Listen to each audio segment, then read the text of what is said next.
An NHS trust has won its appeal to overturn a landmark ruling on the use of puberty blockers for children. Last year, the High Court said it was highly unlikely that a child aged 13 or under would be able to consent to hormone-blocking treatment, and it was very doubtful that a child of 14 or 15 would understand the long-term consequences.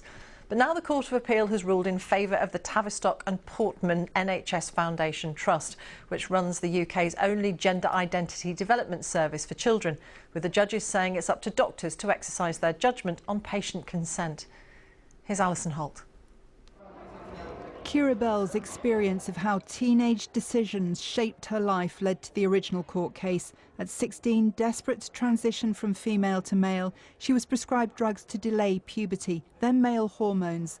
Now in her 20s, she believes it was a mistake. Last year, she told me she should have been challenged more. The discussions were very brief and there was no real investigation into why I had gender dysphoric feelings and how I got to that stage. I spoke briefly of depression and anxiety, but again it was kind of assumed by everyone that transitioning would alleviate that. She was treated here at the Tavistock, the UK's only gender identity clinic for children. Last December, the High Court ruled that someone under 16 could not fully understand the implications of taking puberty blockers, so the NHS stopped prescribing them to younger people. Overturning that, today's Court of Appeal judgment found the High Court was not in a position to give guidance that generalised about the capability of persons of different ages, concluding that it placed patients, parents and clinicians in a difficult position and should not have been given. We're really pleased about this judgment. The Tavistock's chief executive says that means they can once again send young people worried about their gender identity for puberty blocker treatment after careful checks and discussion.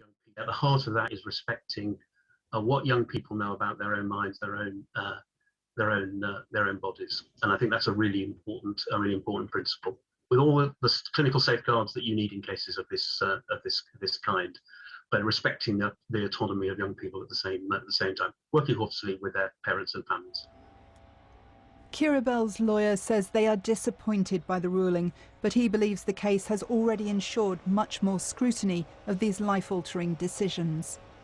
The case has been hugely significant in terms of medical treatment for children with gender dysphoria, and not only in this country, but around the world.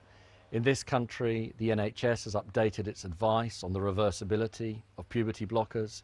An extra layer of protection has been put in place for children who are receiving treatment at the Tavistock. But these arguments are unlikely to be over. Keira and her legal team say they hope to challenge today's ruling in the Supreme Court. Alison Holt, BBC News.